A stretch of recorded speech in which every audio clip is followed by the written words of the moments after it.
Hey, it's Joe. This is module number 15, and it's titled, Did You Download the For Rent Method Contracts I Gave You? I just want to make sure that you did. Go to the Training tab, go to the go to the For Rent Method Contracts, click on that, and it's going to bring up this little thing here. All you have to do is click on Download, and it'll download those documents for you. And then when you double click on it, it'll open up a zip file. And if you don't have a zip file, or if you don't have a zip utility, go to jzip.com, and it's a free utility that you can download that'll make it possible for you to compact files into one place. And each one of these has lots of value. The For Rent voice script, this is a script that we have spent literally years tweaking it, changing it, improving it, making it easier to understand, making it easier to work with. And I still have to say that the first time you look at it, it's going to be a little convoluted, and it's going to be a little bit difficult for you to get your head around. But once you start using it, you're going to see why we did it the way we did it. Also, the wording that we use is vital. And if you just read this script over and over and over again, 50 times, 100 times, just read through it all those times, you're going to get your head around the words and how it's structured and how we talk, because the way you say things makes a lot of difference when you're talking to people and trying to be persuasive. So make sure you understand how this script works. The lease option agreement memo, this is the document that is signed between you and the seller to give you control of that property, to make you a principal in the transaction. If this document is not signed and you don't have a license and you try to sell that property, you're acting illegally, you're breaking the law. So make sure you get this lease option agreement memo signed so that you can do it. It's a one-page document. I call it the stab me in the back document, because literally it allows the seller, and I tell the seller this, it allows you as the seller to stab me in the back, because it lets you get out of this contract anytime you want. It doesn't obligate you to anything. All it does is sets up the deal so that I'm legally allowed to go out and sell this property. What I'm going to do is, I know that it's possible that I could be stabbed in the back with this contract, but I also know that most people are honest, good people that would never do that. And I have to trust to human nature to make that a reality. So the lease option memo is a wonderful tool to have, and again, it looks simple because it's just one page, but there's a reason why we did it this way. Don't try to reinvent the wheel. Don't try to change this stuff unless you have a really good reason to do it. The next thing here is the lease option agreement. This is the full-blown lease option agreement. It's got a lot of information in here. It's got a lease, and the way it's written as a first right contingency and a resident agreement. So look at it, read through it, and I think you'll understand what we're talking about. You can also listen to the audios that are in this program to explain it a little bit more. The resident documents addendum is the assignment form.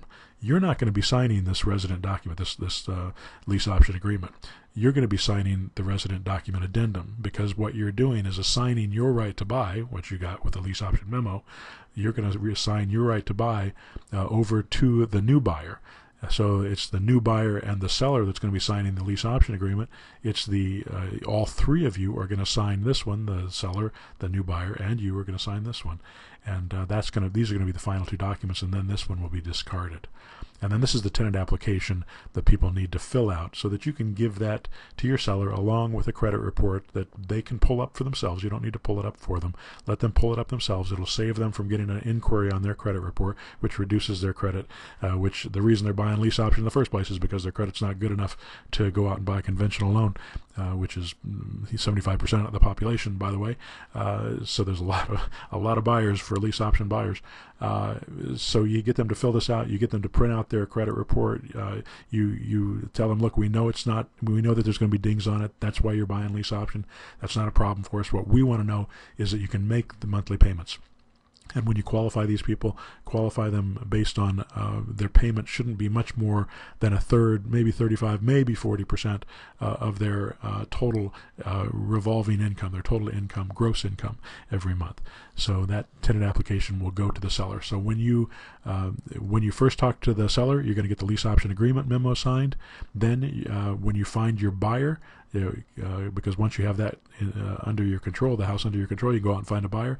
You go out and get the the buyer, and you get these two documents signed by the new buyer along with this tenant application, plus you get the first month's rent as a check made out to the seller, and you get the lease option fee as a check made out to you.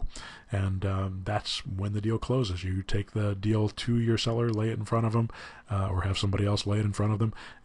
They sign the document, you give them the check, you cash your check, you're in and out of the deal, you're done, and now the deal is between the buyer, the new buyer, and the seller.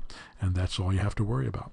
So make sure you download these contracts, make sure you use them, make sure you read them.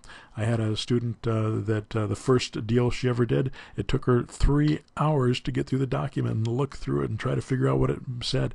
You need to be able to do that, spend some time with it, and be able to explain it comfortably and quickly. Say, this paragraph means this, this paragraph means this, this paragraph means this, and just summarize it for them. They don't expect you to read through the whole thing, and then give them the option to read through it all if they want to, but just summarize it for them, and then give them a pen and ask them to sign, and they will sign, and they'll give you the check, and the deal will be done. It'll be a wonderful thing for you.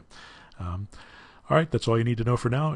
Again, you should listen to more of the training materials. So go, if you need more training materials, go to this conference call stuff. And this how to find buyers and close deals also shows you how to close these deals and how to put the paperwork together. So it's worth doing there. And don't neglect the question and answer sessions as well. There's one here, there's another one here. This is an hour and a half. This is 2.5 hours, and then another one for 2.5 hours. So there's a lot of great documentation here that can help teach you this process. All right, good luck.